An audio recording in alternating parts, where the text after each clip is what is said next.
सत्यवादी महाराज सूर्यवंश में त्रिशंकु बड़े प्रसिद्ध राजा हुए हैं।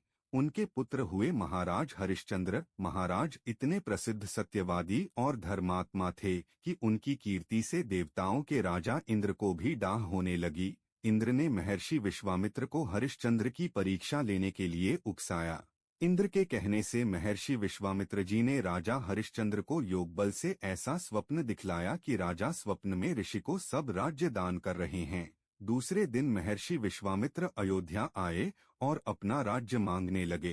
स्वप्न में किए दान को भी राजा ने स्वीकार कर लिया और विश्वामित्र जी को सारा राज्य दे दिया। महाराज हरिश्चंद्र पृथ्वी भर के सम्राट थे। अपना पूरा राज्य उन्होंने दान कर दिया था। अब दान की हुई भूमि में रहना उचित न समझकर स्त्री तथा पुत्र के साथ वे काशी आ गए, क्योंकि पुराणों में यह वर्णन है कि काशी भगवान शंकर के त्रिशूल पर बसी है। वह पृथ्वी में होने पर भी पृथ्वी से अलग मानी जाती है। अयोध्या से जब राजा हरिश्चंद्र चलने लगे तब विश्वामित्र जी ने कहा, जब तप दान आदि बिना दक्षिणा दिए सफल नहीं होते। तुमने इतना बड़ा राज्य दिया है तो उसकी दक्षिणा में 1000 सोने की मोहरें और दो। राजा हरिश्चंद्र के पास अब धन कहाँ था।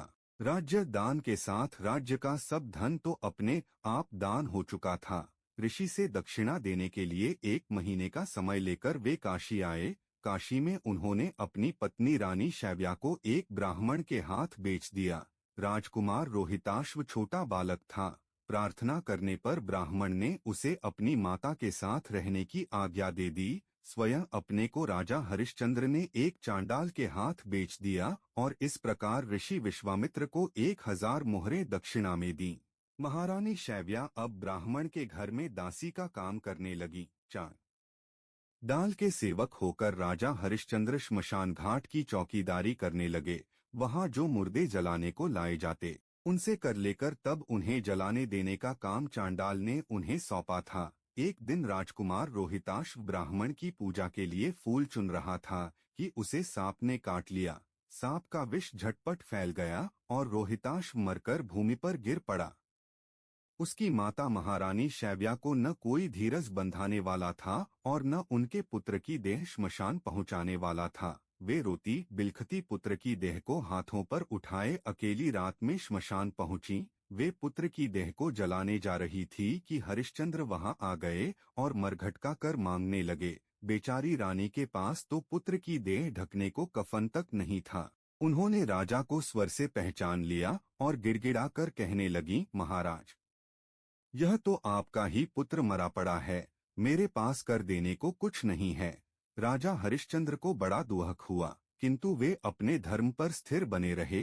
उन्होंने कहा, रानी, मैं यहाँ चांडाल का सेवक हूँ। मेरे स्वामी ने मुझे कह रखा है कि बिना कर दिए कोई यहाँ मुर्दा न जलाने पावे। मैं अपने धर्म को नहीं छोड़ सकता।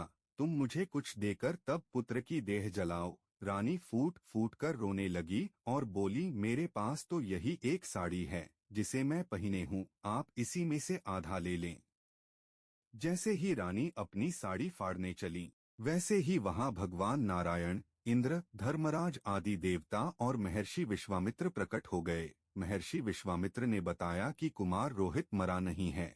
यह सब तो ऋषि ने योगमाया से दिखलाया था। राजा हरिश्चंद्र को खरीदने वाले चांडाल के रूप में साक्षात धर्मराज थे।